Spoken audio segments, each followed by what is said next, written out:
that is second rule. The third rule is what? You guys are members, you should know. What is the third rule? Don't walk around. Yes. Thank you, Toastmaster. You should not walk around the hall when the speaker is speaking so that it does not distract the speaker. And they're already nervous.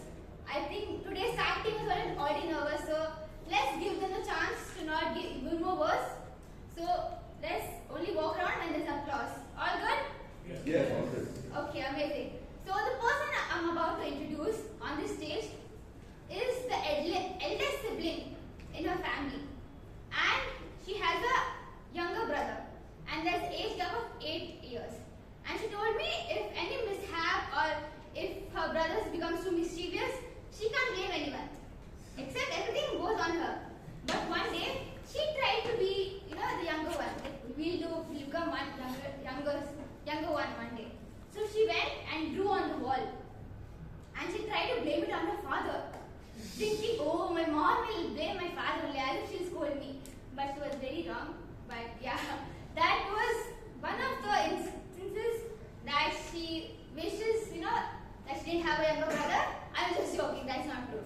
But give a huge round of applause to Toastmaster Chaitra, our president.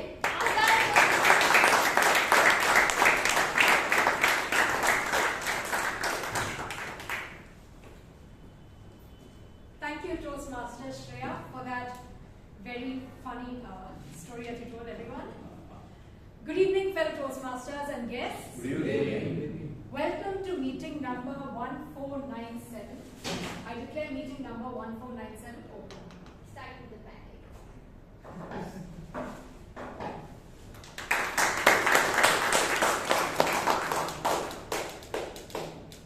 Now, before we move forward, I would like to call onto the stage our acting secretary for today, Toastmaster Alagammai, to read out the minutes of last week's meeting.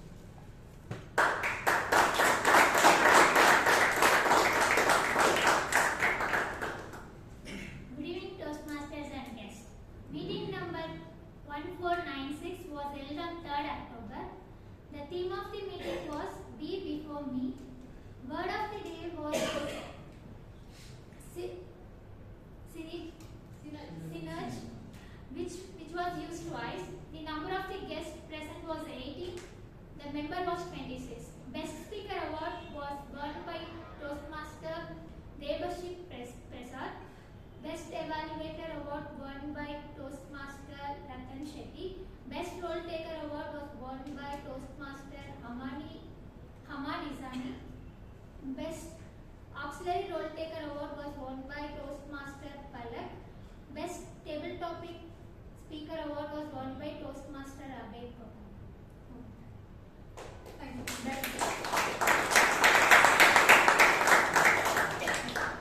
Members, are there any amendments to the minutes of meeting number 1496?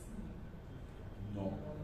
Okay, I declare the minutes of meeting number 1496 passed.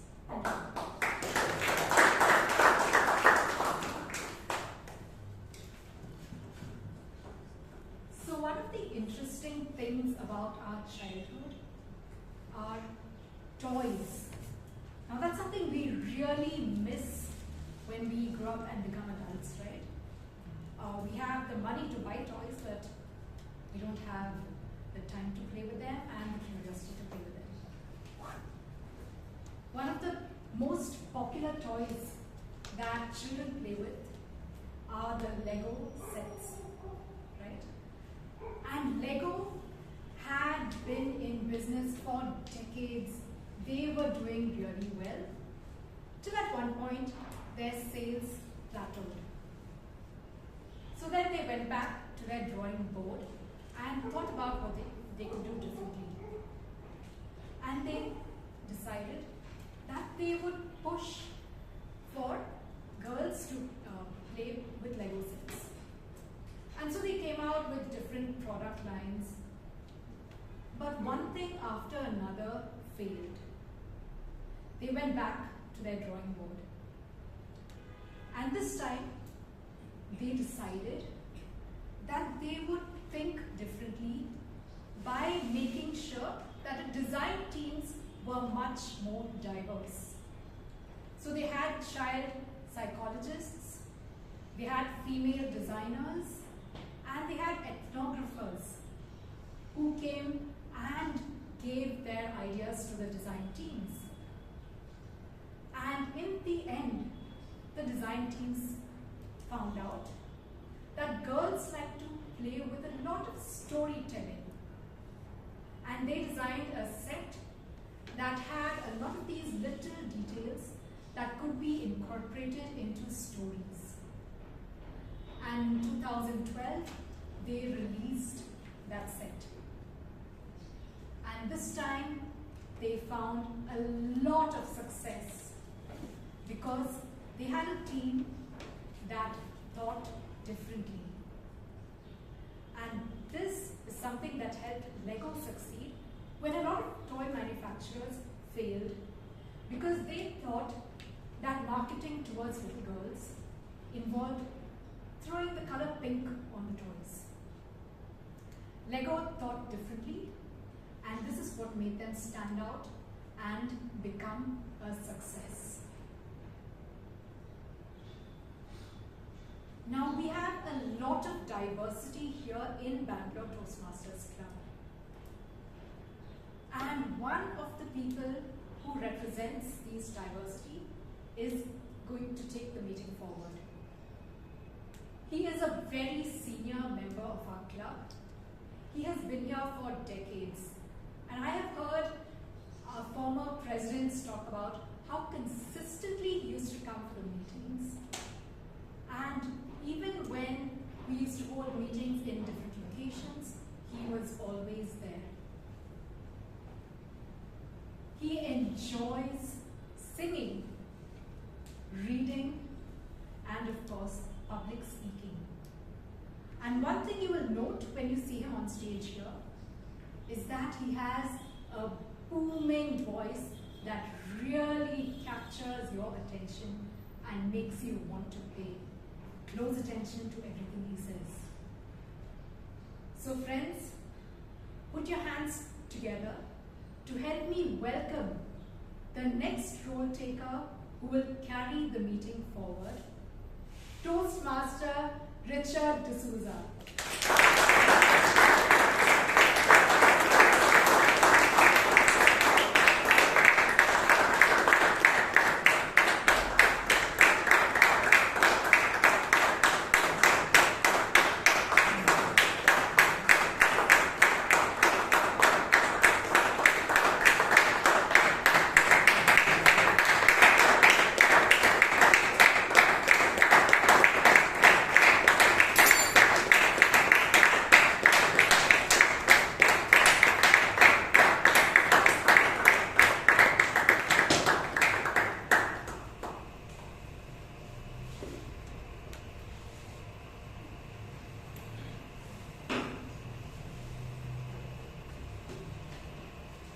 Toastmasters, fellow Toastmasters, and distinguished guests, thank you very much for that thunderous, uninterrupted applause, which has made me to more confident to go ahead. So Toastmasters, you know, there is a custom in Karnataka particularly there everywhere. Whenever a new house is constructed, on the housewarming day, the Maestri is being honored with the shawl, beta, then fruits and flowers. Can I know from you, when the house is constructed at your money, why he is being honored? Can anyone tell? Without him, we couldn't have. Yeah, this is very correct. Because he gives out his skills, his labor. A man is having some unique capabilities which can never be given to others, and because of his insight, the house has come. Man is unique. Every individual is an individual by himself. He cannot be replaced.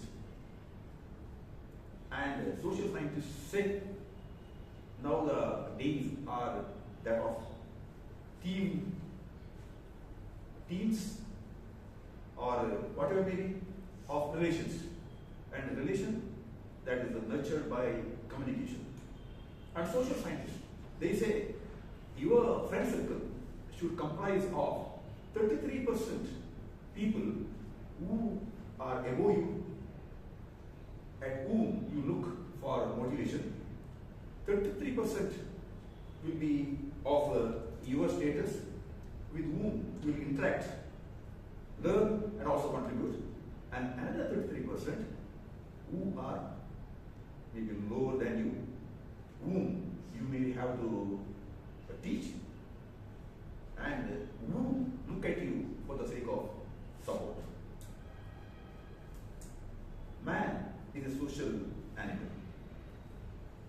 and communication, yes, it enhances the effectiveness of his interactions, but to be more effective, communication has to be winning the heart and touching the lives.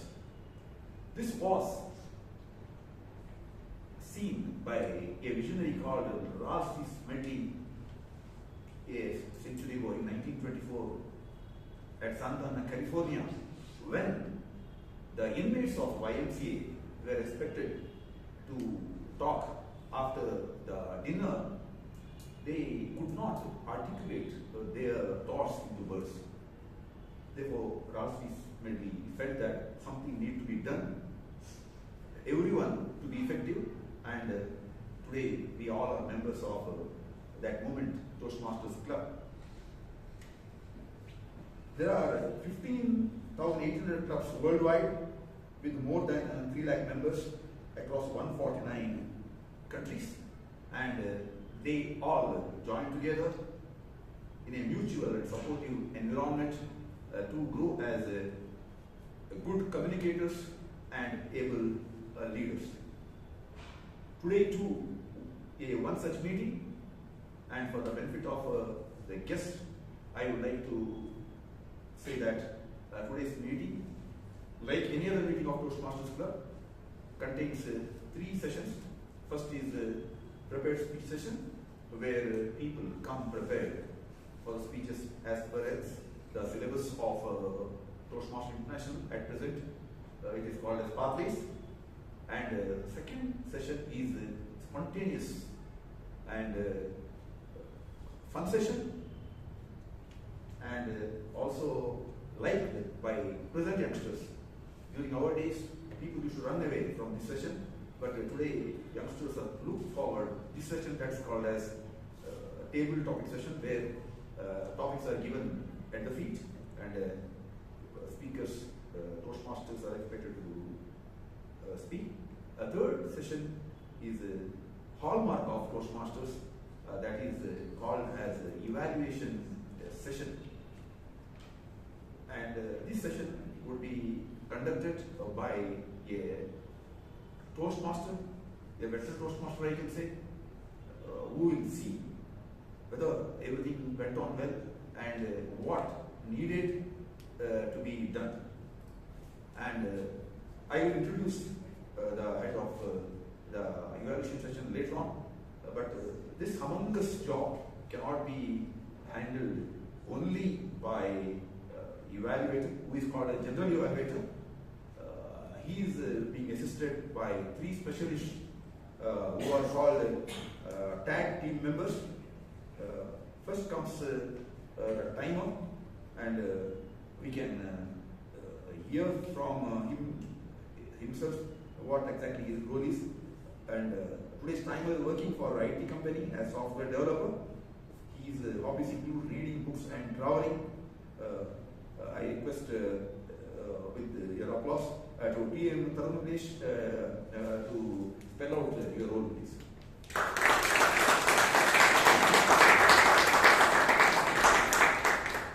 Good evening, fellow Toastmasters and guests. Good evening. Today, my role is like a traffic police, but I will be controlling the speech traffic.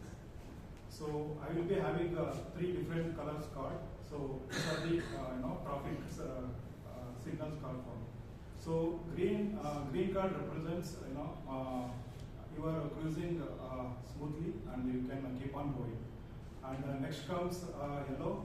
You are about to reach your destination. You need to slow down. And red comes. You need to stop your the journey destination as well. So for the prepared speeches, every speaker will get 5 to 7 minutes. So once the speaker reaches 5 minutes, I will be showing the green card, and the 5.5 minute I will be showing the yellow card, and the 7th minute I will be showing the red card. And every speaker will be having a 30 seconds of time for the as a grace period before wrapping up their speech. After that, I will be ringing the bell. So in that case, you have to immediately stop the speech. And coming to the table topics, I will be showing the green card at 1 minute, and yellow card at the 1.5 minutes, and I will be showing the red card at the 2 minutes.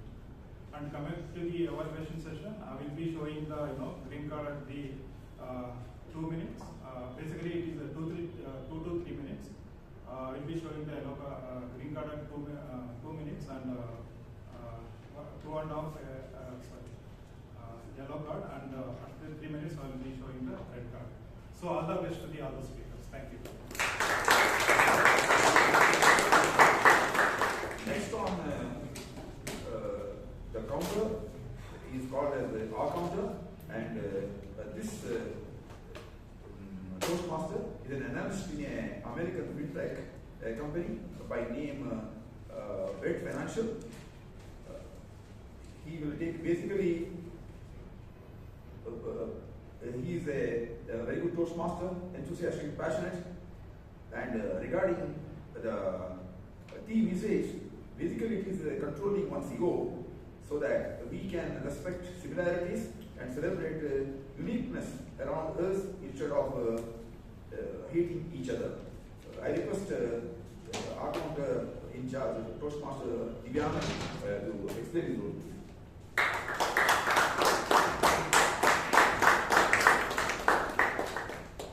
Good evening, Toastmasters, and yes.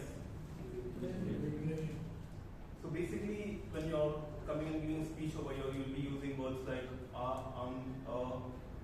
it will be filler words like like, and So I'll be making note of these words when you're talking, and at the end of the meeting, I'll be making a report, and we'll be rated on these usage of these filler words. Thank you.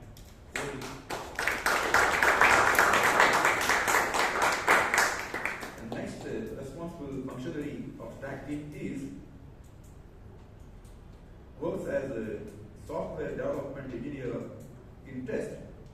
Regarding theme, he believes that as a reminder that real growth begins when comfort ends.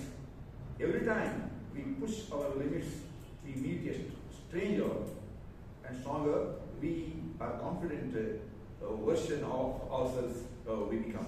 I request grammarian PM Ravivarma to explain it to us.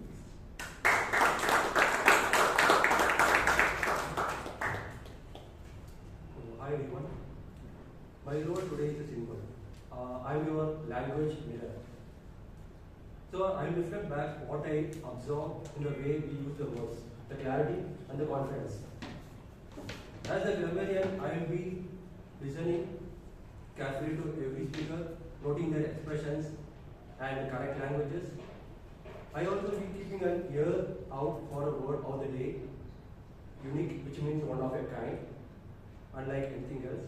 And I encourage everyone to make use of the word unique during their speeches and evaluation today. At the end of the meeting, I will share what the reflection looked like. Thank you. Thank you very much, So, Toastmasters, let us move forward for the prepared speech session. The first speaker of today, he will be delivering a speech on presentation mastery, level 1 P2, writing speech with a purpose. The evaluator of this project is a principal growth head at Google, is coaching startups to grow them fast.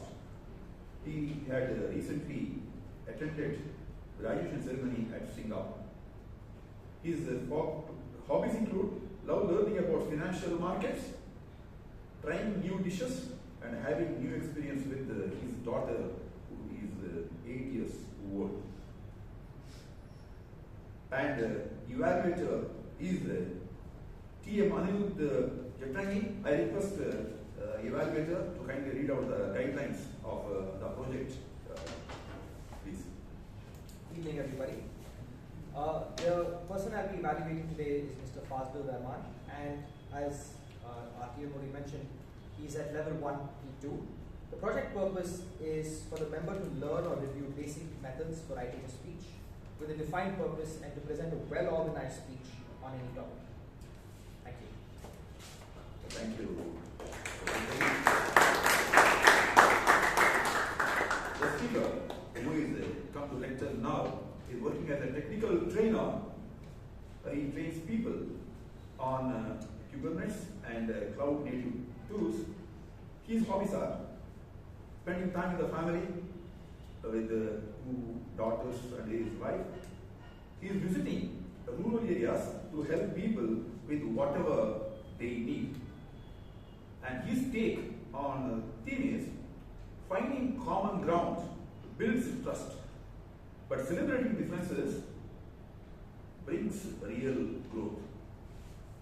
From tech teams to rural communities, I have seen how variety in people creates richer solutions and stronger bonds. I am very sure that this Toastmaster will regale the audience with the speech title, One Good Deed a Day, and the speaker is Toastmaster Fazlur Rahman Khan. Toastmaster Fazlur Rahman Khan on topic, One Good Deed a Day. Over to you.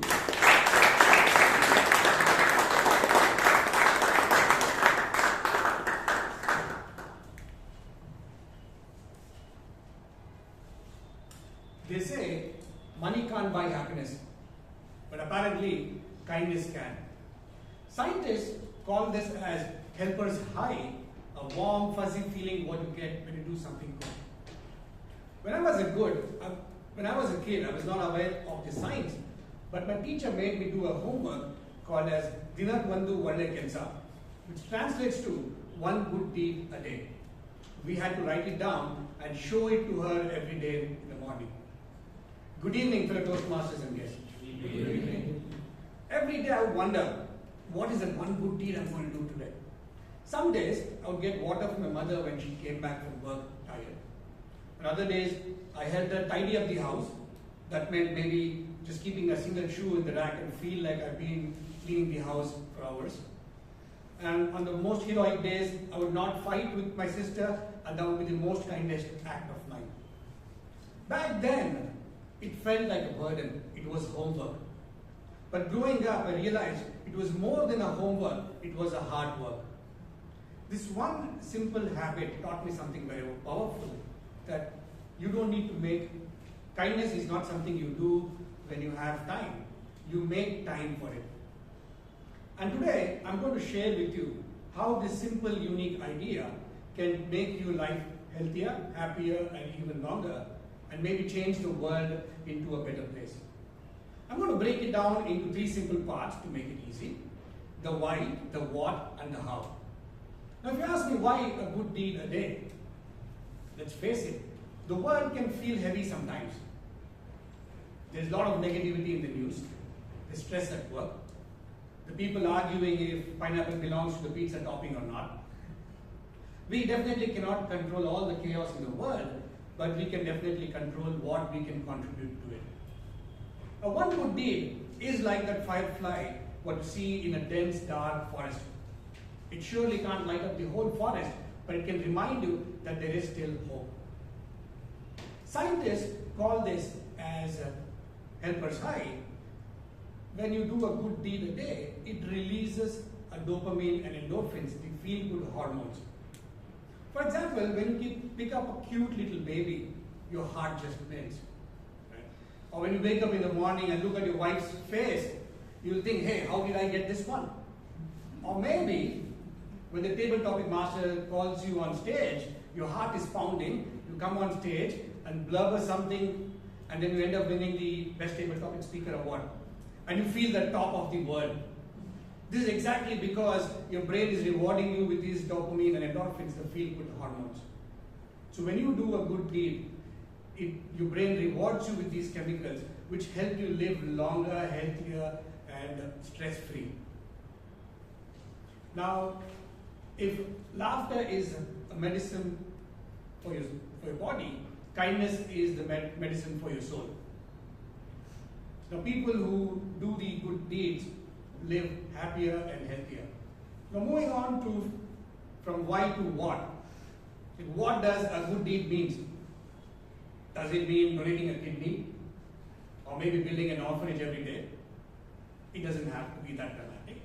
It can be as simple as holding the door for somebody, or smiling at your friend, sharing an umbrella when it is raining, or giving a genuine compliment to your friend, or in Bangalore traffic, allowing the fool in front of you merge even though he's not following any traffic rules.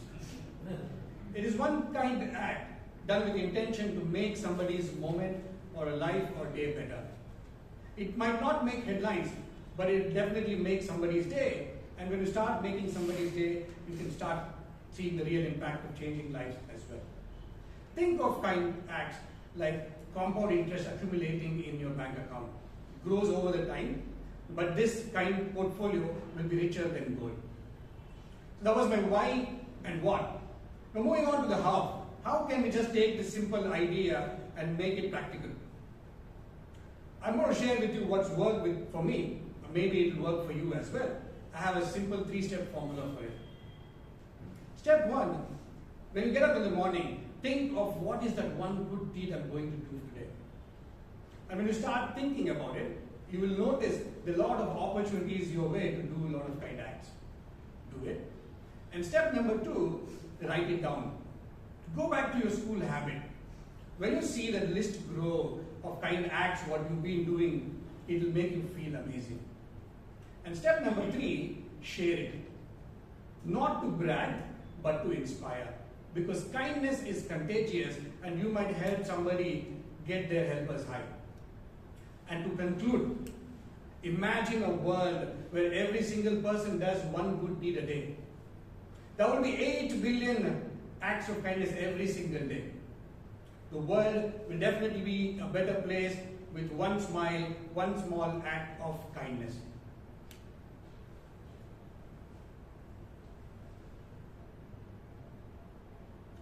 We definitely cannot control how the world is, but we can definitely contribute to it with one good deed a day.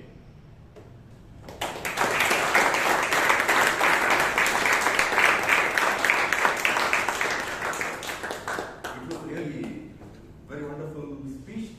We learned a lot of ways of generating dopamine. And Rahman, you did full justice for the topic, one good deed a day. Now, we'll be moving for the second speech. And this speech is Pathways Presentation Mastery Level 1 Project 4. The evaluator of this project is working as a freelance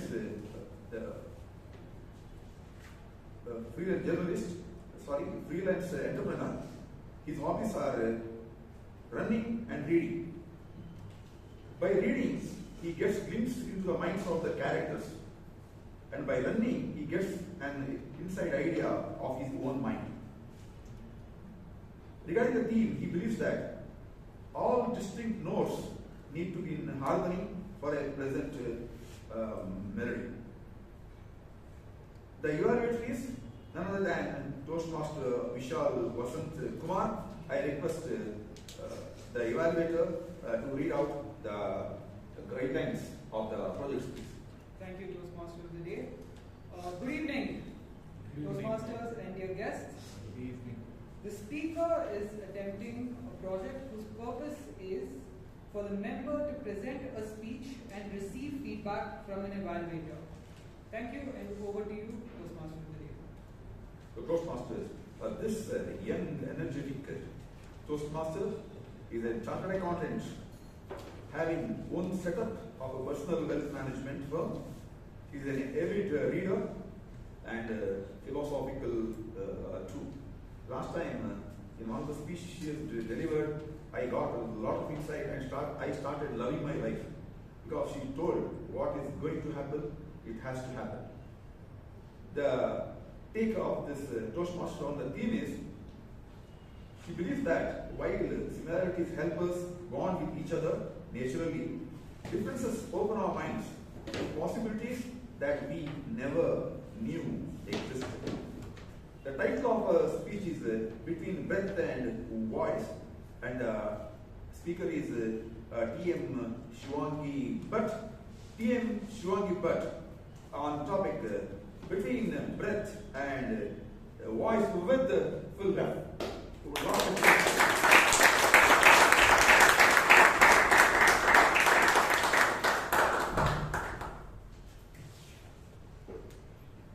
Check. Hello? The silence of a sunset walk, when the world feels gentle. The silence of two people sitting next to each other, no words needed. The silence in the dead of night, when sleep remains elusive. The silence in a hospital corridor, the silence when someone is walking away without turning back. The silence after an argument. The silence after hearing a truth you did not want to know. The silence that follows rejection. The silence that follows understanding. The silence that remains. Between breath and voice, silence. It has never just meant an absence of sound for me. It has been a performance that I have rehearsed for years without ever realizing it. When I have a younger sister, she's 4 years younger to me, and when we were kids, we had a Sunday ritual. My mother would take us out to the Sankey Tank Park or to the Malleshwaram shopping streets, and after spending the evening there, on the way back, she would buy us some snacks, like bhajia, bel puri, pakoda. These are memories that are burnt into my brain cells for an eternity. Now there's an unsaid, unspoken rule between siblings. Everything has to be equal. Everything. The good and the bad, the gifts or the gali, just divide it equally. Now my sister, she would often fall sick as a child, especially if she ate something cold. So in these outings, when I would ask my mother for an ice cream, she would outright deny. Now, she's a very simple and sweet woman at heart, so maybe she would feel guilty that she's denying me. So she would sit me down and try and explain to me that if she got me an ice cream, she would have to get my sister an ice cream, and that girl would fall sick. So she can't get me an ice cream. Slowly, I stopped asking. The request never reached my lips, and the refusal never arrived. She praised me for my understanding, but in reality, silence was like a performance, and I was playing the part which I thought would be most accepted. I remember the shape of that silence, a snuffed craving, a sentence that ended before it began, a soft art of not wanting something I thought will be taken away from me. As a child, I learned that silence is a contract you have with the world for not getting a painful answer.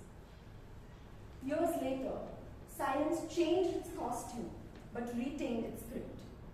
In my grandmother's house, she follows an age-old rule of sitting separately during menstruation. It is a ritual boundary that marks bodies as temporarily separate. That meant that any female at home who was having a monthly cycle was not allowed to touch anyone or anything. She is impure, she is dirty, she is a negative presence. Now, I was a teenager, and amidst all the chaotic mess of understanding my thoughts, my body, my emotions, naturally I expected the two people in the world who loved me beyond comprehension to stand up for me, to defend me, to say no, she will not do this. But surprisingly, that never happened. My parents only asked me to adjust. Again, silence. I had two choices. One, to go along and play along with the silly choreography of separation. Or two, speak up, argue, say no, shout, create a ruckus. I selected a third option. I simply decided to not announce the ordinary fact that would place me in a corner. And I instead chose to withhold. Silence became a refuge through which I reclaimed fragments of my autonomy. Not by protesting, not by arguing, but by making my presence a private fact rather than a public performance. Here, silence had a different register. It was no longer about avoiding a no, it was more about rebelling without uttering a word. Cut to today, I'm a young woman. Gone are the days when I would pretend to be someone else in a group. I found a stronger tool than pretense to feel more at ease with myself. The silence of listening and containment. I withhold most of my thoughts, but not because of the fear of denial and not because of any ritual constraints, but simply because I kind of feel a reverence in listening. When I am quiet, I hear those tiny fissures in when people talk. The way a sentence stumbles when the speaker bristles. The swell of pride that arrives and then shrinks just as quickly. The pains and joys behind casual jokes. In that quiet, I'm able to envision all the various permutations of how humans are. 826 crore, that's the population of our species. And no two humans are the same. So just imagine, throughout our lifetime, every single day, we are exposed to so many unique possibilities of human identities, personalities, and emotions. Here, silence was not about absence. It was a podium that I am stepping in to be understood rather than to be seen. Sometimes, silence must be broken. For example, when a withheld word could actually create a bridge, or when an unspoken truth could solve many misunderstandings, or even when what you want to say could mean big things for another person. But sometimes silence is precisely what is needed in the situation. When someone's grief needs that silent time, when an idea needs to settle down. We celebrate those who speak, those who lead, those who argue, those who make their presence heard. But not all power is loud. Sometimes it is quiet. Sometimes it hangs around in corners or lingers in pauses. Sometimes silence isn't just a factor that accompanies a story, it becomes the story. So learn to use its power and it will give you a stage that will be exclusively yours. As long as we continue to stop filling the gaps every time, the world will begin to answer. Back to the Toastmaster debate.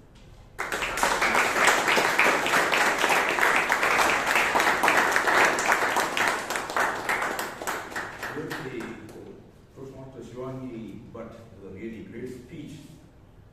We came to know how strong a woman is. Now we shall move to the third speech, and the speaker will be speaking on level 5, project 1, high performance leadership, that's innovative planning, and the evaluator of this speech is by profession a plumber, but of high velocity, high volume data. And his take on the theme is, first let us respect differences to agree on what we disagree. Celebration can wait. The speaker is a producer and a host of Galata podcast, which is acclaimed in high places as a very much empowering podcast. Here it's already interviewed plethora of celebrities, industrialists, and people who matter. Delve into intricacies of entrepreneurship, team building, and pursuit of creating value for others. So far, he had 95 plus interviews in his podcast, and they were all path-breaking interviews. Very friendly gentleman, a very good organizer.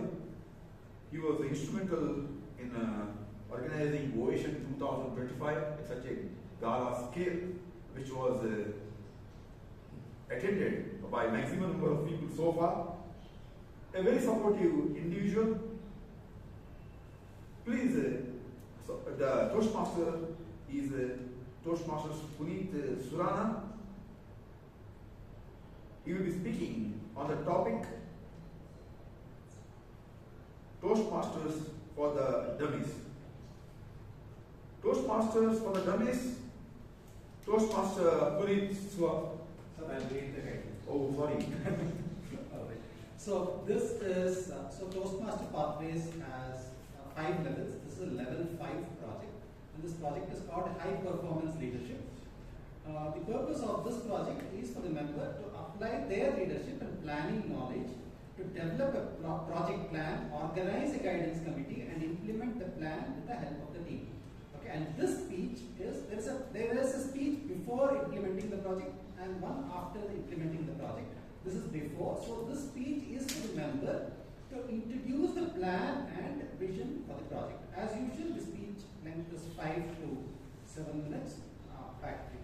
Very sorry, evaluator. I really left out such a prominent evaluator. Okay.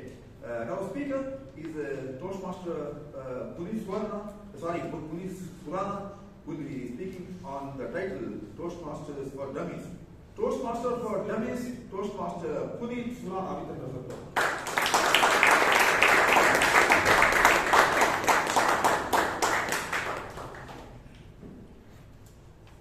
District 92 that our club is part of has a very interesting and unique program called LDP. Good evening, fellow Toastmasters and guests. LDP stands for Leadership Development Program. Something I had no idea about until a senior member told me you should apply. And in the throes of the contest earlier this year, I filled in the form only to know much later that across 201 clubs in our district, 3,000 members, only 45 are to be selected. Out of sheer luck, I got selected for the Leadership Development Program. For the new members here, it's a 9-month long program with the district, where every 3 months you get a new project to work on. And a lot of our district leaders have been groomed here in this program in the past. So when I got selected, I had a choice. There were over 6 different projects to choose from. We had an orientation program where we ran through all of these projects. They included across different parts of our district. Just like our club has a VP Education department or VP Education role, the district has a program quality director role that takes care of the education. Similar with VP PR, our district also has. VP membership, our district also has. So there were 5 to 6 projects that I could choose from. And in the 2 days that I had between the orientation and the selection of the project, another project was added in that we hadn't been briefed about. So just because I like taking risks, I was like, let me take that, thinking that well, we would have taken it up. It was called Value Handbook. I had no idea about it. I asked around and people also did not have much idea about it. It just said Value Handbook. I was like, okay, let's do it. Turns out, across 45 members who were selected, 3 took value handbook? Because all of us were clueless. I did not know at that time that this was a cherished project that had been in the workings for a very long time.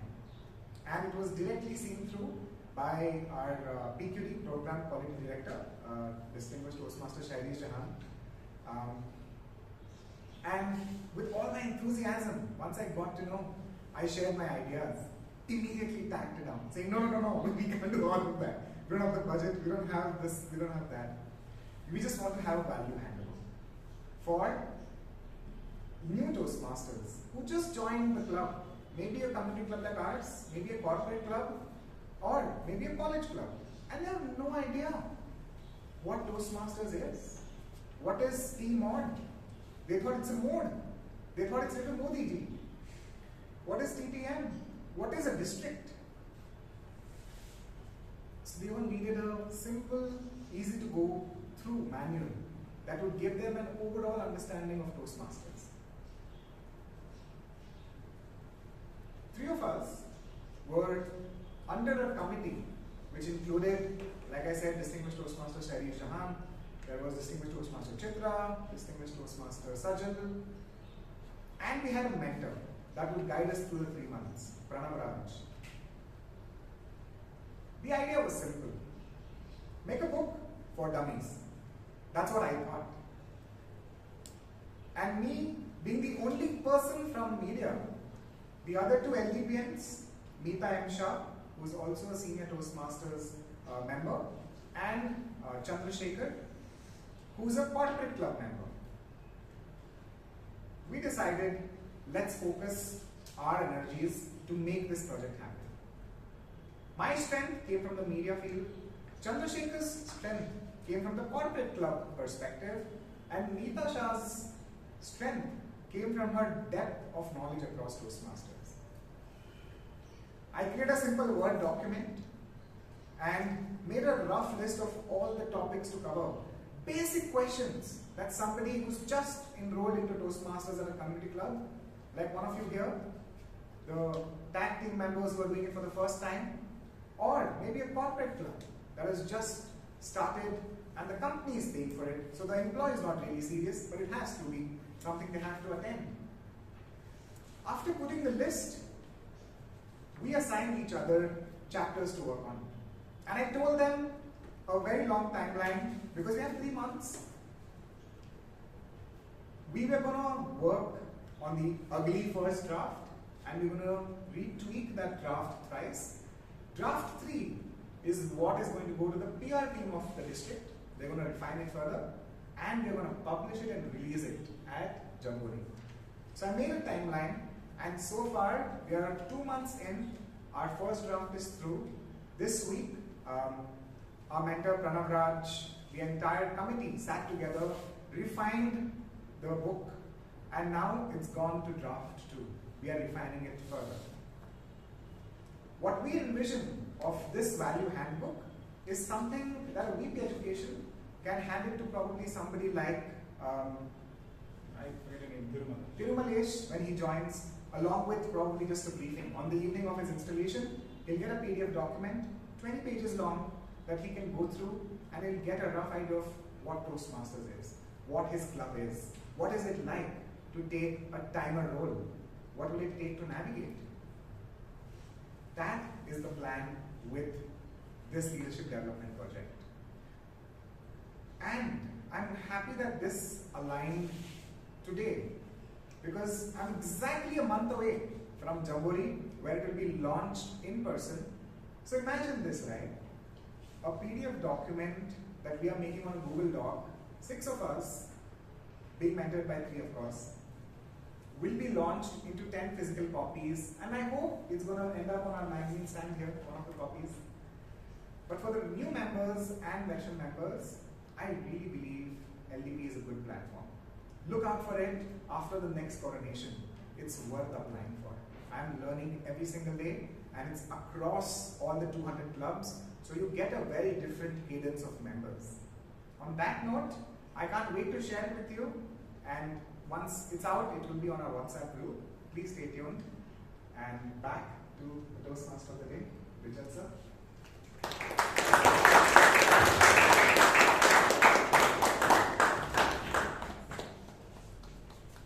Thank you so much, Toastmaster Suraana, for preparing such kind of a handbook for Toastmasters benefit. I think now we will have a break for networking for 5 minutes. Huh? Yes, for 5 minutes. We'll join after 5 minutes. Dear Toastmasters, the password for the voting link is 1010 for the speakers, so do kindly do so. Yes, and for the guests, washrooms are this side. 1010. Washrooms are this side, you can use them. Thank you. Toastmasters are distributing guests for the next session, which is called as fun session, exciting session, and valuable session to grow as a good speakers.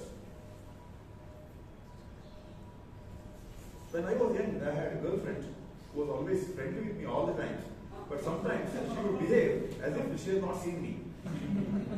I asked her, what is this behavior? She told, Richard, that is life. Life means happening something else whenever you plan something else. Uncertainty is way of life, but you have to conquer it, and you have to make good of that lacuna, and you have to fill that gap. And today, to conduct this session, we have a very handsome Toastmaster who is embedded software engineer since a decade. His hobbies, he loves playing volleyball, watch animated movies, go for a walk, and he loves both trekking and beaches. He loves seas as well as mountains. His take on this image, respecting similarities, much easy, as people having similar way of thinking bond soon. Celebrating difference is challenging because of a prominent reaction for difference is defending. So that you have to catch hold of the contrast of what you don't believe. Suppose taking bath in hot water you don't like, you must start taking bath in cold water. This Toastmaster will surely and will conduct a great session. Please, and he will also tell the rules of this session. Please put your hands together. The table topic master of today, Toastmaster Chiranth Gowda.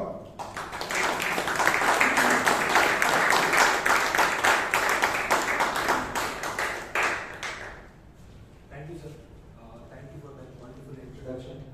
I only envy that part where you had plenty of girlfriends in your young age.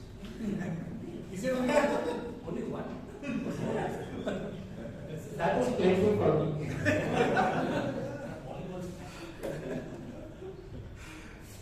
Okay, Toastmasters and guests, welcome to one of the exciting sessions of today's meeting. Guess why it's exciting? For you. Yes, definitely.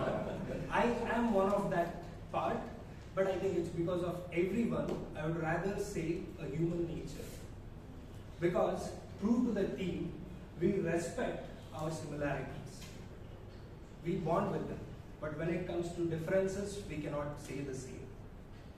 As Sir said, the primary instinct of us is to defend our viewpoint when it comes to differences. How table topic is going to help that? See, there are two variations of seeing it. One is a person who is going to speak on a topic. He'll not have plenty of time to think about it. So only thing is like he's going to think about whatever he would have prepared by his life, he would think on it. So it doesn't matter what the context is going to be. It might be a difference to it. The another part where it comes is like celebrating differences. As an audience, even if they talk about the different point of view what you have, but the end of that topic, you'll be celebrating them. Look the people next to you, they'll be the one, even if they have a different point of view, they'll be celebrating by clapping. Okay, let's move on to the session. Timer, please note that the time is from 1 to 2 minutes. 1 minute you can show the green card, 1 minute 30 second yellow, and 2 minutes red. And the speakers, please note that like we have a grace time of 15 seconds. Okay? Yeah. Let's move on to the first topic. Okay. Would you rather work alone or work with others? Would you rather work alone or work with others? Alok, Simha.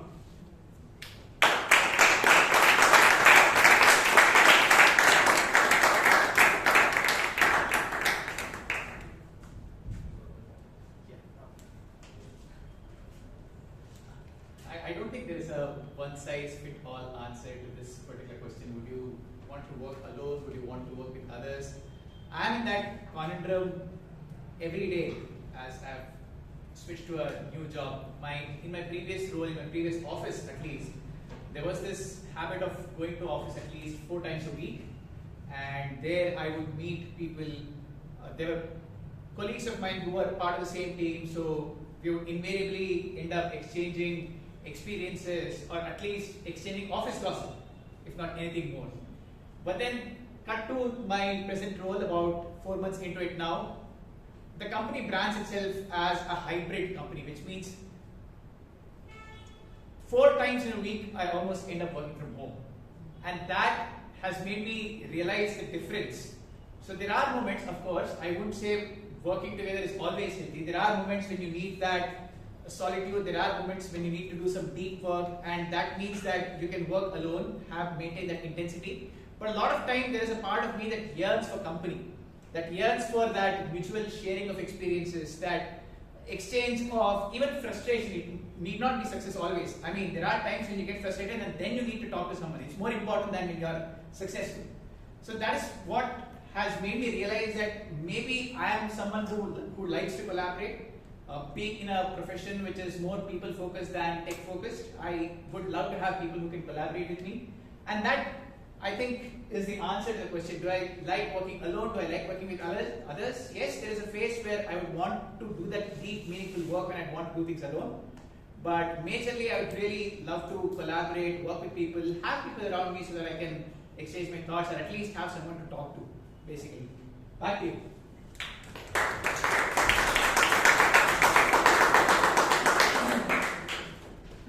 Which organization do you work for, Alok? Because like we have moved from like working from home to 4 days a work week, and you are moving in the back second direction. I would definitely apply. It's okay. Okay, next. What's your favorite way to relax? What's your favorite way to relax? Toastmaster Mahesh, I saw him, he was here. He now relaxed. He's okay.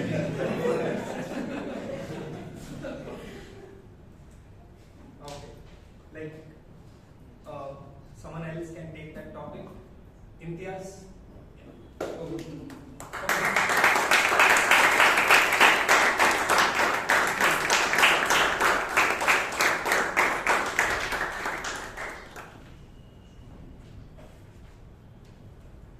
I'm not going to be silenced because silence has been spoken too many times today.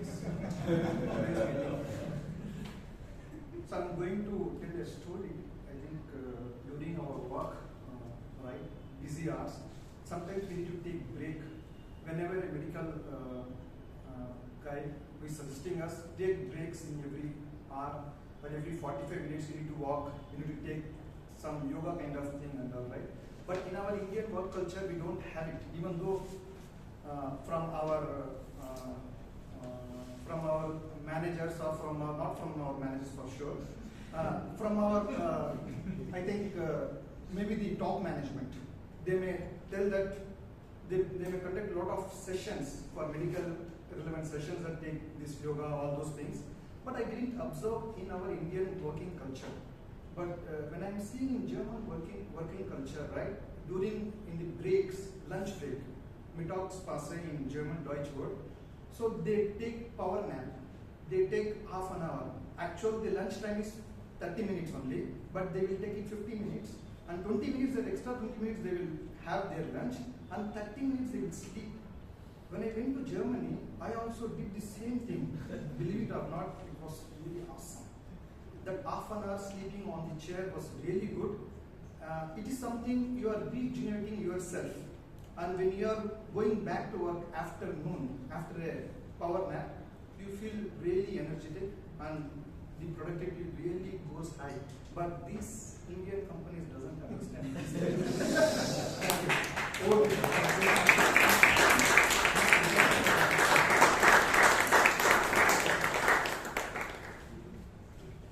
When you talked about relaxation, yoga, that I thought your manager is encouraging. In India, even the HR doesn't do that until it's a yoga day. Okay, moving on to the next topic. Okay, what makes you smile on a Monday morning? What makes you smile on a Monday morning? Toastmaster Muralidharan.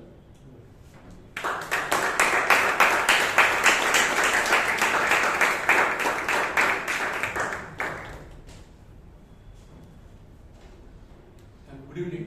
Actually, I smile every day. Why Monday? Because Monday, Saturday, Sunday, then suddenly Monday comes. When you go to office, the boss, no, he's a different countryman, told good morning. Morning and morning, no difference. Morning. Then I smile there. And when I go to my table, open my laptop, there are many emails, big emails. I smile at myself. Why is such a big emails? Simple word. One action, what to be taken. There is mine. Then again, during lunchtime, I open my tiffin box. I find yesterday's food in there. Whatever is available. I smile. Okay, I have to accept that. Then when I go back to home, the traffic, I find a guy who's talking so loudly, actually shouting. Then I understand he's talking in the earphone. I smile there. Then when I come near my home, 2 traffic police hiding and standing to catch somebody for no reason. I smile there. So I have many reasons for smiling. Right now I'm smiling at you. Over to you.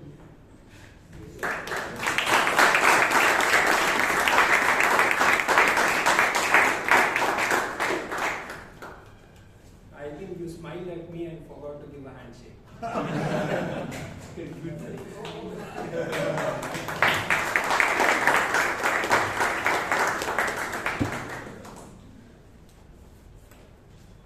Okay, a skill that you think that everyone should have.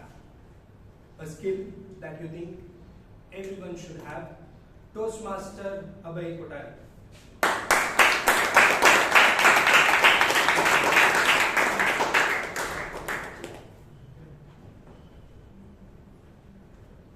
There was a company event about 5-7 years ago, and I had just joined Toastmasters. I was supposed to give a presentation, and my presentation had 4 points. I said the first point, the second, the third. But when it came to the fourth one, I got lost. And what I did was something that I learned here. I asked the audience, can you tell me the 4th point? The first person said something. It didn't connect. The second person said something. No, that wasn't. The third person said something. No. The 4th person, you're absolutely right. And this was a trick that I picked up from Toastmasters. And when after the presentation, a lot of people congratulated me on the fact that you were so high on audience engagement, nobody felt sleepy during your presentation. So I think speaking in public is a skill that everyone should have, and certainly attending Toastmasters really helps you enhance that skill and pick up a lot of these small little tricks from all of us around here, and makes your day, especially when you're in a tough situation. So learn to speak in public, it will really help you. Good.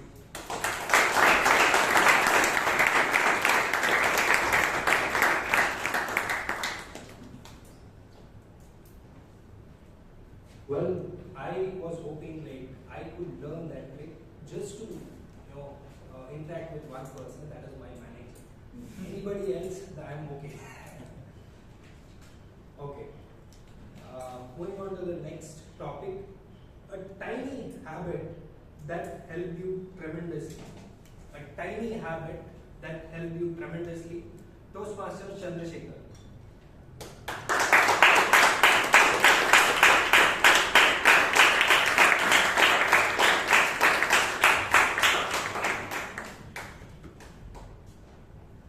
When I was a kid and even my adult, I used to just gobble food.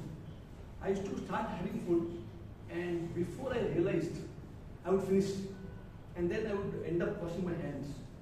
And 2020, I saw an article from you where it said that what the energy in your day is that from the food. And after that, I became very conscious of what I eat, how I eat, how many times also I eat in a day. Before I used to have maybe eat 6 times a day. But after that, that gave me a realization, an insight that how I should be eating. And I regularly do intermittent fasting now, or I do 24-hour fasting. So that's been a real revelation for me. And I hope to continue that and hope everyone follows that too. Thank you.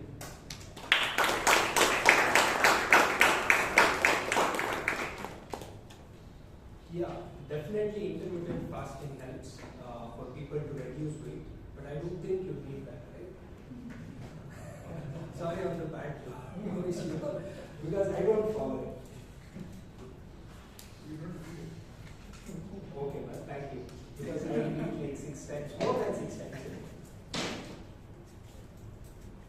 Okay, if you could pass down one tradition to the next generation, what would it be? A tradition that you'd love to pass down to the next generation, what would it be? Toastmaster Vijay.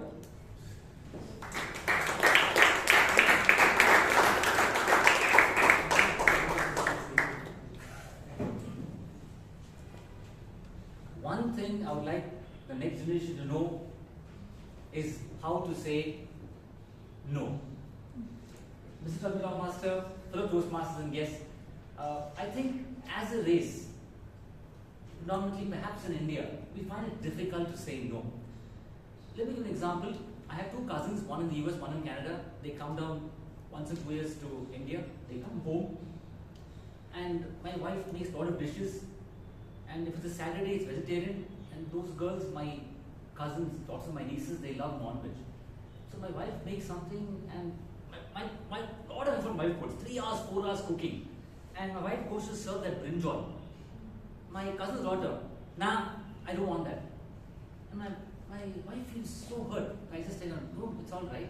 She said no to the brinjal, not you. We take it personally. Now moving ahead. We go to someone's house. History repeats itself. Brinjal is made. My daughter and I don't like it. That lady, generous serving of brinjal. Daughter looks at me, I look at daughter, and we should not waste food, tradition. So daughter can't accept brinjal, it comes onto my plate. And I, difficultly, I swallow the brinjal. So friends, what I want to say here, let us learn the art of saying no. Remember, you're saying no to the person's request, not to the person. There are ways to say no, different ways to say no, which is in itself I do in my workshops. The point I'm trying to say is, we are doctrined to know to say yes to something we don't like. We are doctrined to say yes because they are seniors in terms of age, in terms of position in the organization. And we fear consequences if we say no. But remember, what are we doing to ourselves? We are slowly absorbing all that poison. We are living like 1,000 deaths when we can't say no. It's our birthright. So before the timer says no, you better go. I will tell you one message for you. Please learn the art of saying no. It will stand you in good stead. Back to Vijay.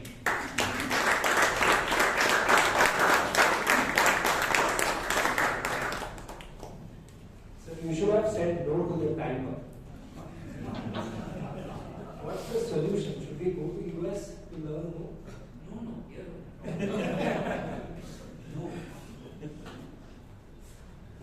Okay. Next topic. What's your pleasant memory of your school days?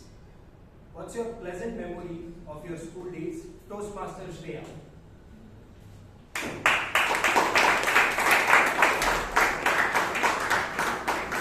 What's your pleasant memory of your school days? Okay. So, if you think I'm still in school, I'm not. I finished my school. I finished my UG. I was currently doing my PG first year, first sem. So, my favorite memory would be, so I get genuine joy in dancing. So, it's like I'm digging my own grave. For my parents, not for me. So, for any special days like Independence Day or any other day, if anyone comes to my class and says, who wants to join in dancing? Ma'am, me, please pick me. And I would go. And I would be so happy dancing, practicing, bunking classes, nicely, and dancing there. On the day of the event, I'll be so happy. Wow, no classes, only free food. Free food contained one samosa and one fruity, but still, we didn't know that price at that time. So, nicely eating samosa, but the event morning, my mom had to dress me up. Oh God, she wishes I was not born that day. The way I used to annoy her, like please do it properly. I used to be so frustrated. It was like a mini Hulk. Do it properly, do this, I don't look good, this, that. Like my mom would be, you don't look good because of your face, not because I put stress on you. So yeah, that would be my favorite memory, dancing on events. Over to you.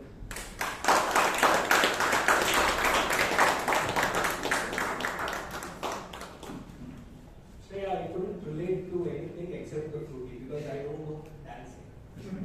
And I cannot come to the conclusion that you are pursuing your post-graduation degree. Still thought you are in the school, that's why I gave you the comment. Okay. A mistake that taught you more than a success did. A mistake that taught you more than a success did.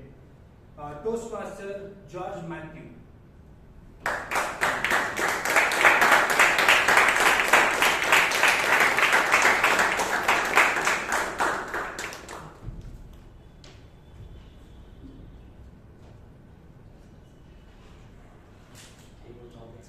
Am I audible? Yes. Apologies for this quick roll. Tabletop Master and fellow Toastmasters. I feel like I've made more mistakes than successes in my life, and that is one key aspect which has taught me a great number of lessons. For those of you who don't know, I ran a printing venture the past 2 years before I joined my undergraduation, and the amount of mistakes I've made in terms of monetary value, in terms of materials, I would say it's lakhs. But those lakhs at a young age taught me big lessons, which I would rather not make when I'm 25 or 30. And I think mistakes really shapes you into a better individual moving forward. The younger you learn your mistakes, the better.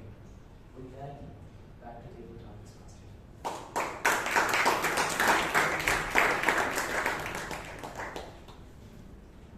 Yeah, George, no worries because I think most of the people have made mistakes here and none of them have seen success.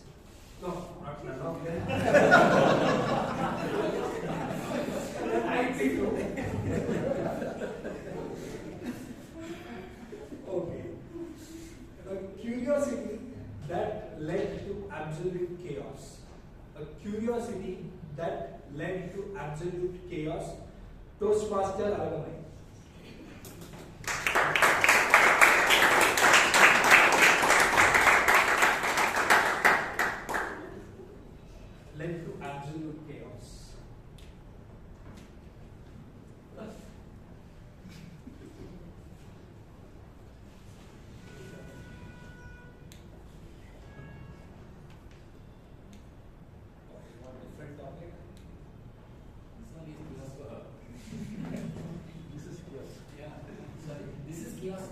Regarding Alok, talk about this only. This is what Chaitra has done to you. I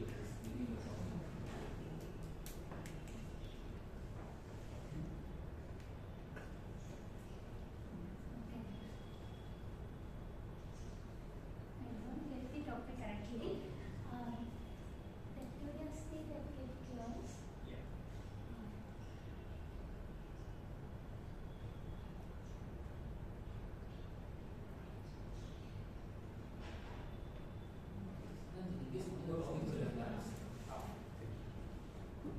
Okay. Most ridiculous thing you believed as a child.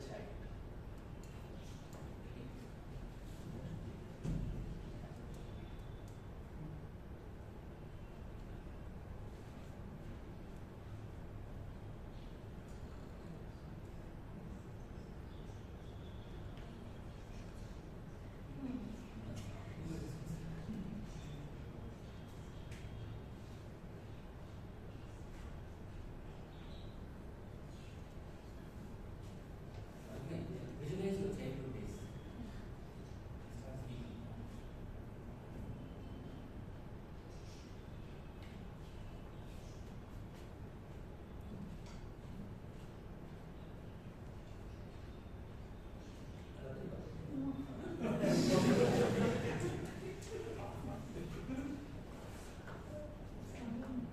Did your grandmother or your parents tell you anything, to scare you when you were a child? That you didn't? Yeah. You can attempt it after two Toastmasters. You can come back. Same topic you can attempt. That's fine.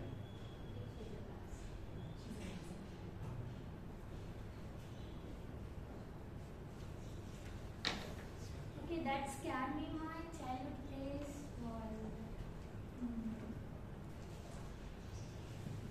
when I saw racket boys or racket something like that who are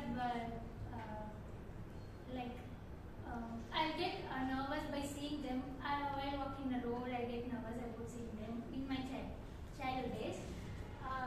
I won't go by individual. I won't go by myself during my childhood days. And then I'll get nervous by seeing the people's. I won't be bold on that days. But now I'm getting a little bit better by crossing people's across where I'm going.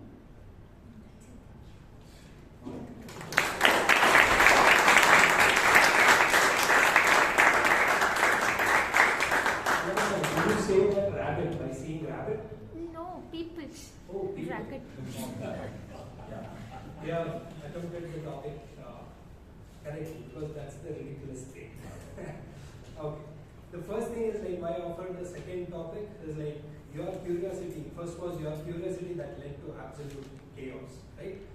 So I wanted to make sure that you never thought that Toastmasters was one of them. Okay. Okay. I think every Toastmasters got a chance. Whoever have not taken a role, I guess.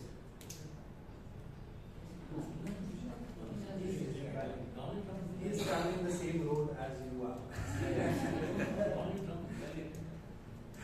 Okay, so let's wait for Donald Trump. Okay, yeah, thank you for everyone for attempting this gracefully. And I think even the guests have witnessed how do we celebrate the differences, right? Yeah. Cheers to that.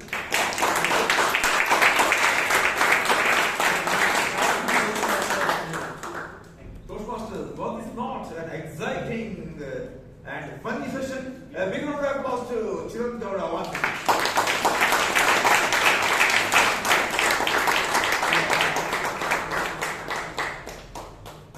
Toastmasters, we are moving to the third and important session. A mother came to her daughter's place. The daughter was a working professional. She decked up the house very well. It was very tidy and orderly. As soon as the mom landed at the house, the first thing, even without sitting, she did was she collected mats mats from bathroom, mats from door, mats from elsewhere, everywhere. She collected the mats and put them to wash. Toastmasters. So certain things or many things we see, but we don't notice. And that are called as blind spots. Also, there are things which we see, but we don't pay much attention. Now, the next session is a session where the listeners are turning into speakers. And on that theme, that is philosophy work, which says there is always a better way of doing it. And to conduct this session, which is called a general evaluation session, we have a Toastmaster who has been there in this club since 2013. And his biggest learning from Toastmasters is life never stops learning, because life never stops teaching. He is running a guest house, Aranha homes at Indiranagar, Bangalore, and also he is managing homestay at Chikmagalur by name the Hidden Valley. This Toastmaster would eat anything except bitter gourd. And the 3 segments of 33% what I told, this Toastmaster believes they all are there in Bangalore Toastmasters Club.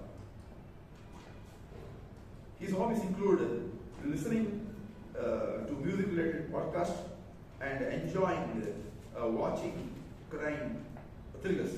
Please put your hands together to welcome the general evaluator of today, Toastmaster Aranha. Big round of applause.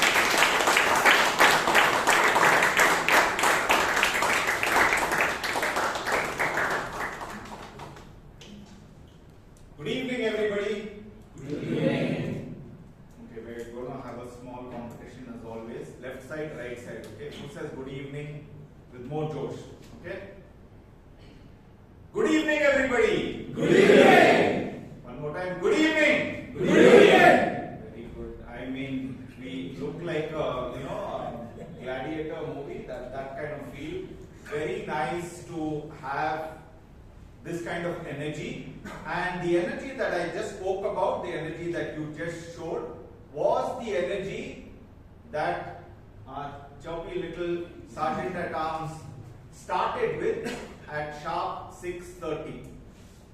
Now, she is the acting Sergeant at Arms, but it appeared like she has been doing this for all these weeks. One great thing about you is we've had the standard method now of everyone clapping and coming on stage, but what was refreshing is you came with a good evening and woke up everybody, and then based on their response then did a clap. It was kind of innovative. I don't know whether it was planned or not. Now, good energy, good use of humor. Now, one thing that I've always appreciated about Shreya is the fact that there is no one like her and she doesn't try to be anybody else. What do I mean by that? There are signature, the signature humor that you have when you're delivering is what makes you you. And you had great eye contact. Your quirky intro when it came to introducing the president was so nice to hear, and it made for a wonderful, wonderful stage as a Sergeant at Arms, for someone who lays the stage for everyone to come. I thought you did a fantastic job. Please give a huge round of applause for the Sergeant at Arms, Toastmaster Shreya.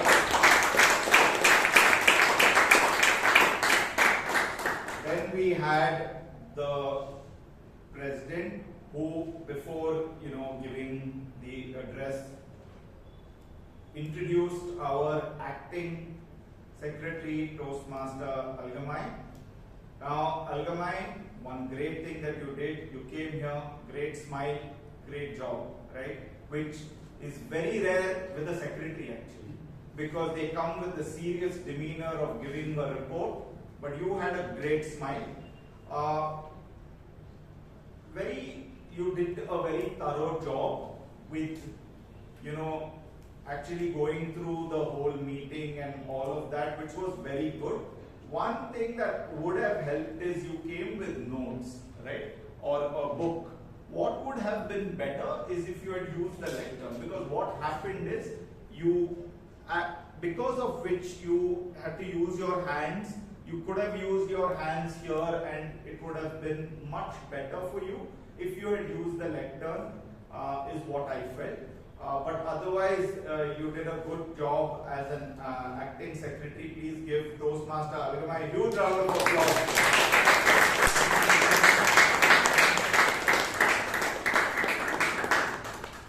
Then we had our beloved president, Toastmaster Chaitra, who came in and told us about, through the story of Lego, told us about the power of storytelling. Now, it was a very fascinating story, very, very insightful. I'm sure a lot of people took a lot from it. And you, of course, you had great eye contact, you looked, everyone felt involved with that story. The only thing I felt was the theme, respect similarities, celebrate differences. As you ended your story, if you had tied it with the theme and ended, it made sense. Otherwise, it just got left hanging as to why you told that story and what was the relation to the theme. It would have helped a lot. That was the only thing. But other than that, I thought you did a great job in terms of being an inspiring force to then take on towards the forthcoming meeting. Please give her a huge round of applause.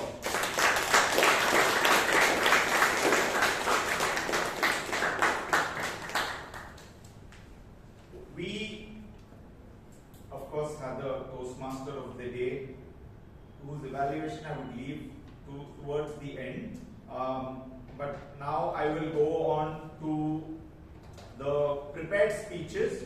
We had our first speaker, Toastmaster Fazlur, who was going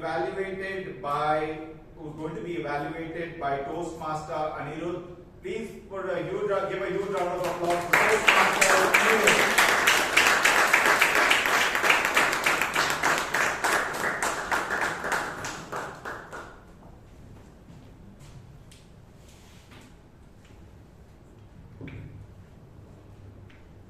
How many of you have heard the words, what goes around comes back around? Go ahead, raise your hands. All of you. Good evening, dear guests, fellow Toastmasters. I'm here today to evaluate a Toastmaster who truly believes the statement that I just made. I'm here to hopefully repay him with some useful, actionable feedback for what was an extremely thoughtful and well-structured speech. Let's see how he fared. Fazlur, I think if I were to break down your feedback, let's start with your opening. I think you had an incredibly strong and powerful opening. You said, money can't buy happiness, but kindness can. That caught my attention and made me want to listen to you. You then had made the speech a little bit more personal. You said you're going to take us through a few examples of your childhood. But the second you say that, it feels deeply personal. I feel like this, because this is not just a speech, but it's a story. And stories command attention. So I really love that part. And then further, you had exceptional structure, and you broke your speech down into 3 different subsections. The why, the what, and the how. Now, I thought this was incredibly clear, and what I think was also great is for every single subsection, you gave us your rationale, you explained with a specific example, and you also gave us a message saying, this is why you should do it. So within your substructures, you had substructures. I don't know whether you consciously built it that way, but it came across that way. So, in my opinion, you had great structure, were cool, calm, collected for your second speech, and you clearly communicated what you wanted to communicate. Your clarity of thought came through extremely well. And therefore, with that, I can say you met your criteria for your speech very clearly.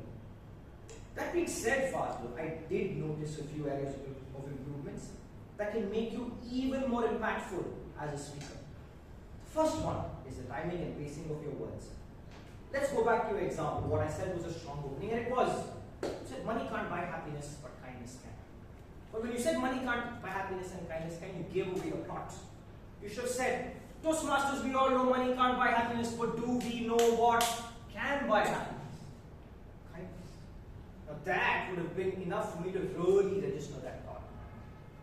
The second was the repetition of concept. Throughout your speech, you kept referring to this concept called helper's high. You brought it up in your body, you brought it up in your opening, and you brought it up in 2 of your subsections.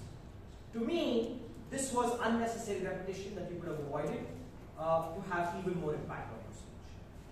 And finally, the last concept I'd like to leave you with is less is more, and that is having so many similes and metaphors, in my opinion, took away from the depth of the examples that you wanted to give.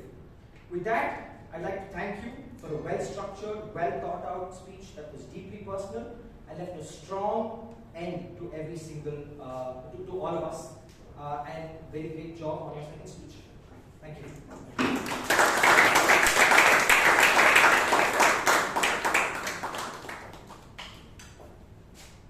As a general evaluator, it is my job not to evaluate the speaker, but the evaluator. Now, thank you, Anirudh, for that very, very detailed and insightful evaluation.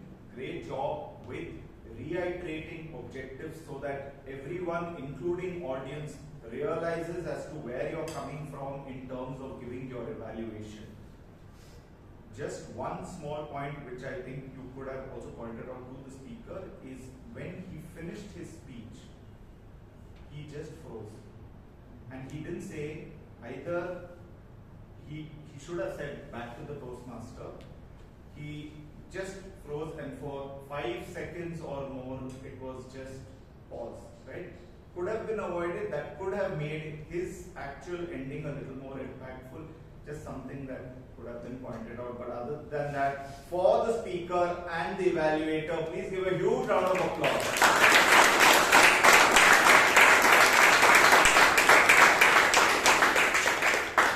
We then had our second speaker, Toastmaster Shivangi, who's going to be evaluated by Toastmaster Vishal. Please give Toastmaster Vishal a huge round.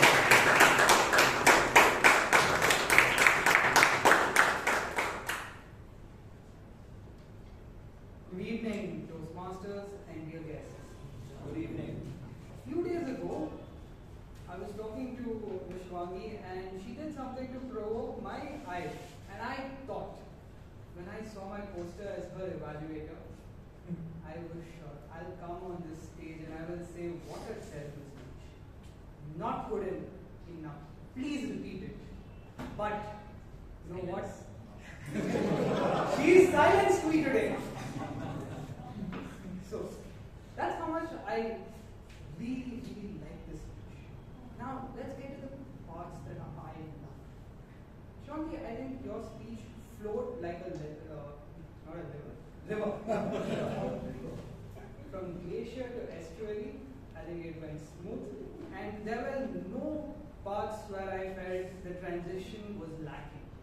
You saw, for example, when you transitioned from the first story, where you were speaking about how not asking became the norm because you were afraid of being denied, and you said something, I think, about silence changing its costume, and then you went up to the second story. So that was wonderfully done.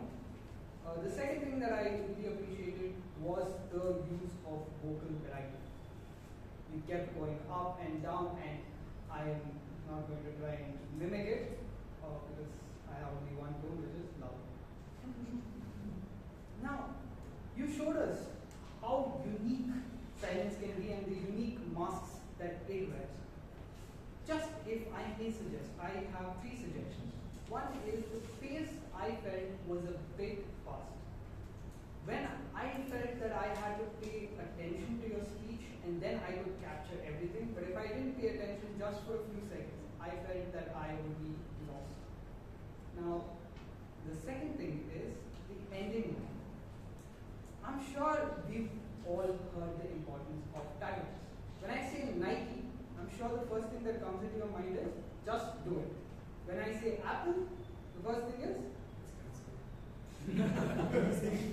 okay, the second thing is it just works. I felt that you had such a line, but it came right before the ending. The line I'm speaking about is learn to use its power and it will give you a stage that will be exclusively yours. This connected with me personally because, again, I was a person that never thought I would get a stage, right? But you went on to explain something else and I felt that took away from such a powerful and impactful line. Now, the final thing is, I'm sure your speech flowed like poetry, but in the beginning, I felt the lines got a little too many. When you are reading poetry, it's easy to go back and read something that you didn't understand, or it's fine if it's a 2-page poem. I felt like just 3 examples, like silence between 2 people, or silence right before a sunset, that would have been enough. There were too many examples in the beginning, and I felt that was a little dragged out. But all in all, thank you. You showed us that to look confident, you don't need to be loud and violent. And today I learned, definitely don't underestimate those who remain silent. Over to you, General Vijay.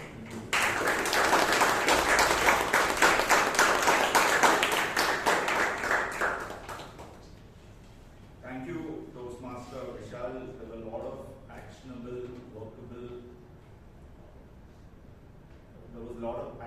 workable feedback that I'm sure Shivangi can put to good use in her next speech. One thing which I brought up earlier is if you could just reiterate the objective and give your feedback, it just well-rounds your feedback better, and it is more helpful for the speaker and everybody else as well. How you do it, that's up to you, but that is just a small suggestion that you can add. Please give the speaker and the evaluator a huge round of applause.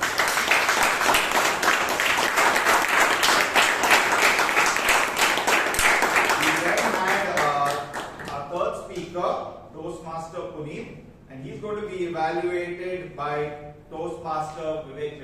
Please give him a huge round of applause. So, for the benefit of the audience, this is an advanced level project where this is called experiential project, where you have to do something and then talk about it.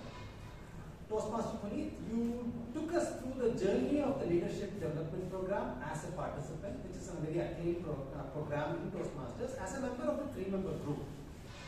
It was good to know about the composition of the members of the group, and yes, the outcome is just a month away. I'm excited because you have a handbook coming which will Toastmasters for Dummies. It's too late, but still better late than never. I'm really excited about that. That is about your project and the speech, but honestly speaking, the project high performance leadership asks for something very different. It needs you to be the leader of the project, and whereas this is the first speech where you were supposed to tell the goals and vision that you have and the path that you will take to achieve that goal. Let's completely redo this. If I may rephrase how you could have done this project. This is the first speech, first speech of the 2 speeches that you have to do. What I would have done is I would have spelled out a problem that Toastmasters in general have, and then come up with a strong vision statement. For example, no Toastmaster left behind. Okay, or in the same case no child left behind. Or then prevent infant mortality of Toastmasters, like Toastmasters can discontinue very quickly. So this could be a very strong vision statement. Then comes the metrics. What are we trying to achieve here? The member retention is 18 months now. So after this program, we should bring it to 24 months. That could be a good metric. Then another metric could be new members completing level 1 projects in 8 months. Now it might be taking 16 months. How do you do that? That could be one of the metric. Then explain what is your guidance committee. Guidance committee is a set of experts who are guiding you according to the high performance leadership project. Look, tell the expertise of the project. Then have a milestone. Week 1, I'll do this. We'll achieve this. Week 3, I will achieve this. Week 6, we come out of this, and then measure this. You're not doing it, actually speaking. You're telling how you will do it. Because after doing it for how many weeks and that, is that you have to come back and explain again, not explain, give a speech again on that.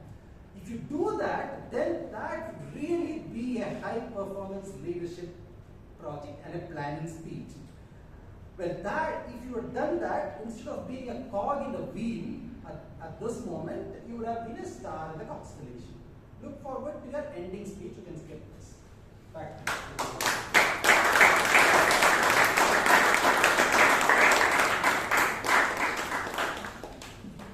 Thank you, Toastmaster Vivek, for that thorough evaluation. Of course, keeping all the guidelines in mind, and again, very actionable feedback which the speaker can work towards. Please give all the speakers and all the evaluators a huge round of applause.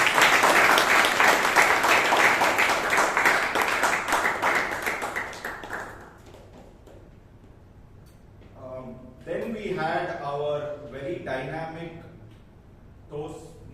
table topic master, Toastmaster Chiranth, whose introduction went so long, I thought he was up for marriage. Right? It was quite a bit of introduction and build-up that happened, and but Chiranth, I think one of the most unique things about your table topic was the fact of how simple the topics were. Now, very simple topics, and the good part is these are very small things, but small things that you did which are very good. One, you set the topic before calling the speaker. Not everyone does that. Great job while doing that. Secondly, repeating the topic twice, which was very, very good. Very few speakers actually came here, asked for the topic again because it didn't have to do. Thirdly, very simple enough that the person doesn't actually need to come here and say what was the second statement. Very good. So you made people feel very comfortable. Many of them spoke for more than 1 minute, and that is the hallmark of someone who has done a great job at being a table topic master, and I think you did just that. You had great transitions. So when a speaker went off stage, you had something to say about that topic before the next speaker came on, which was again, very, very good. And more than anything, you had a very easy energy to yourself. We all talk about table topic master being spontaneous, but you also were very spontaneous. Puneeth said something randomly, you also were very spontaneous. So that actually helped. And it's a very good thing. Sometimes what happens is when people come here on stage, they're so serious, that people get nervous, right? But you had a very easy energy which made it comfortable for everyone. Toastmaster Chiranth, I thought you did a great job. Also, you stepped into the role last minute, but it didn't appear like that. Toastmaster Chiranth, please give a huge round of applause for Toastmaster Chiranth.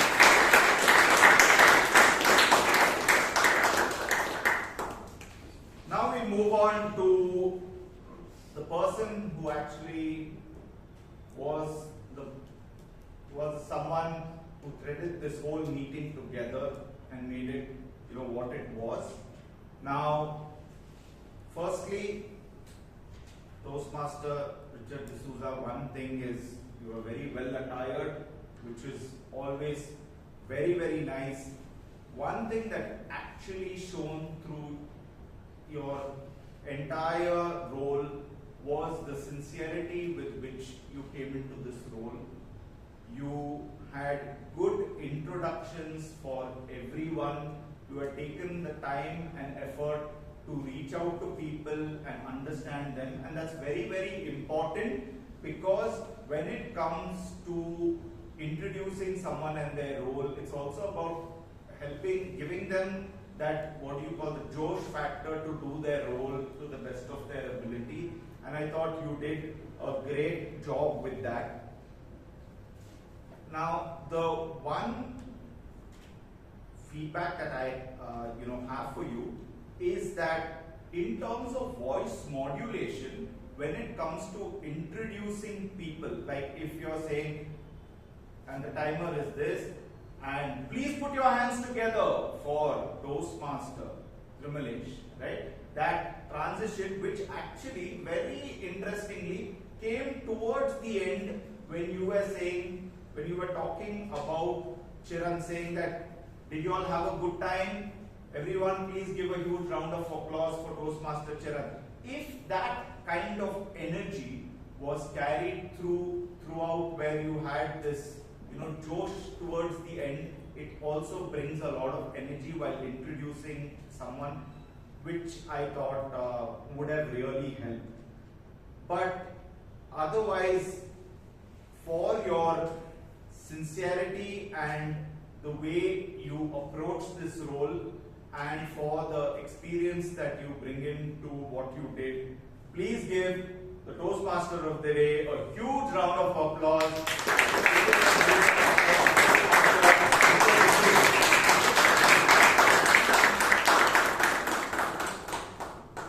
Now, it's time to get the hidden superstars of this meeting to give their report. May I call on the timer, Toastmaster Tirumalesh, to give their report. Now, please keep in mind, each person, please restrict it to within 1 minute in the interest of time.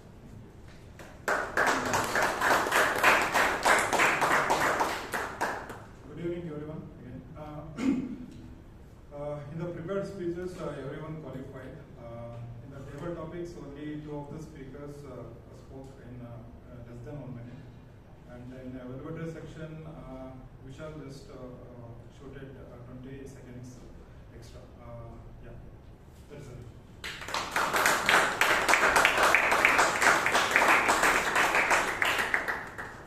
Thank you, Tirumalesh, for that quick fire report and keeping time just like your role. Right. Now, moving on to the R counter, may I call on Toastmaster Divyan to give his report. Please give a huge round of applause.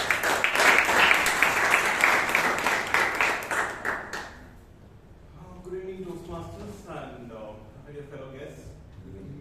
So basically, everybody did really well, and all the 3 speakers had less than 5 kilowords, and the rest of them also did well. Everybody was conscious, and they also had less than 5 kilowords.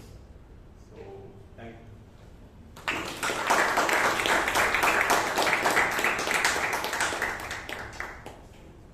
I told the tag team less than 1 minute, but I think they're going for less than 30 seconds. But anyway, moving on to the grammarian, may I call on Toastmaster Ravivarma to give his report.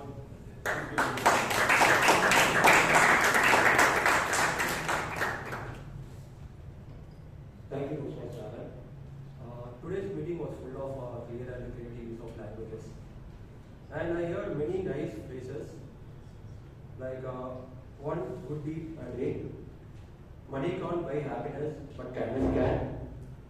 Heart is pounding. Kindness is the medicine for the soul. One small act of kindness. Divided equally, silence became refugee. Unspoken truth could solve many problems. Learn the art to say no. Make your day well into tough situation. Not all power is love. love to collaborate and work with the people. Listeners are turning into speakers. And the word of the day, unique, was used by few speakers. And let's try to include it next time to make your language more rich. And in short, today's meeting was full of unique thoughts and respectful language. Thank you.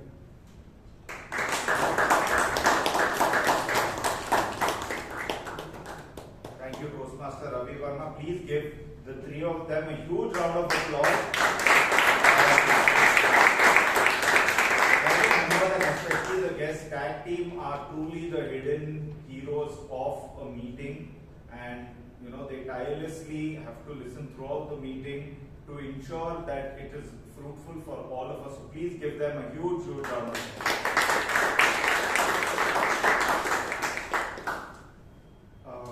The link has been shared to all of you. The code is 1010. While you are doing that, I would like to thank the committee for giving me this opportunity of being the general evaluator.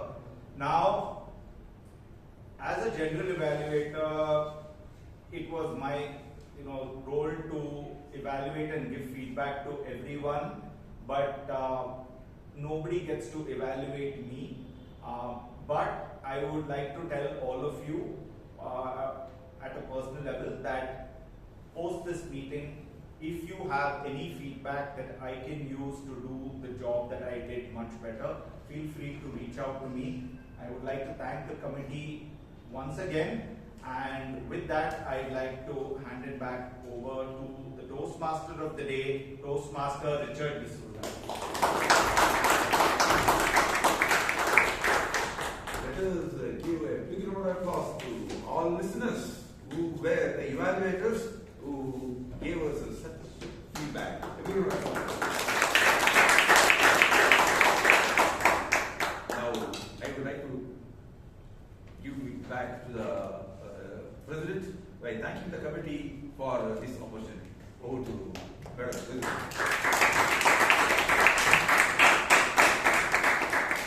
Can we have a huge round of applause to everyone who came here on stage today?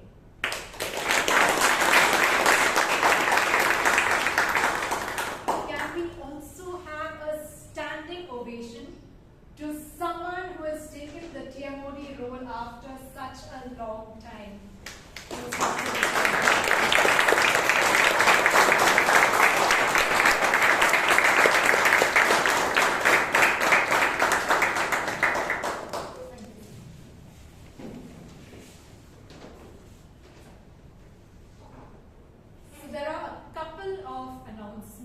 For today. First, I am happy to announce that we have started the new batch of Speechcraft and it is going on. Thank you to the committee who has put in so much work to get this going. We also have our milestone 1500th meeting coming up on November 1st. I would request all of you members to please make the time to attend our milestone meeting.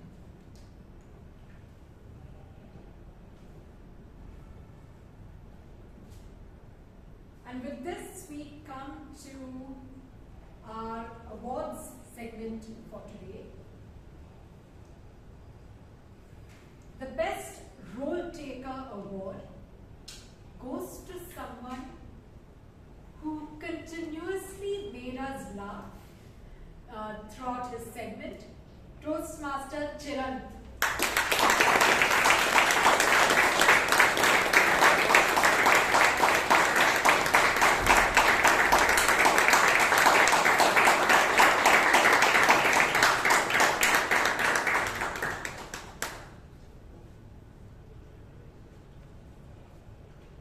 The Best Auxiliary Role Taker Award goes to someone who is taking up the grammarian role for the first time, Toastmaster Ravivarma.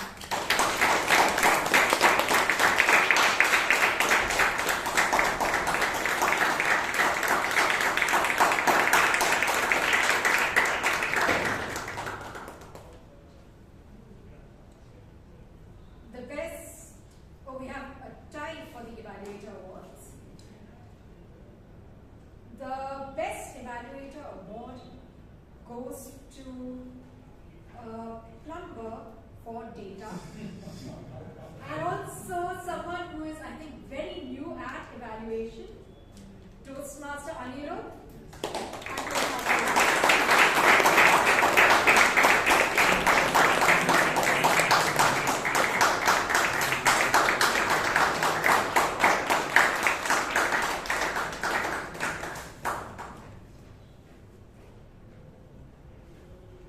The best table topic speaker award goes to someone who told us what not to serve him for lunch. DTM Vijay Anand.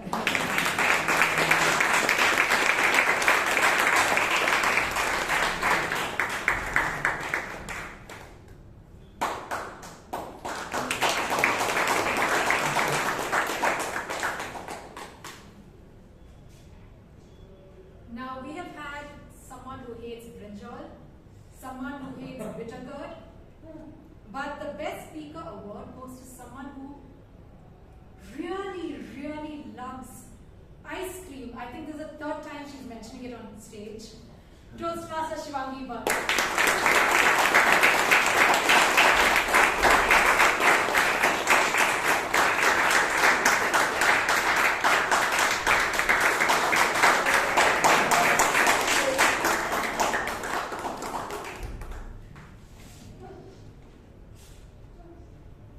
Can we have the guests quickly raise their hands?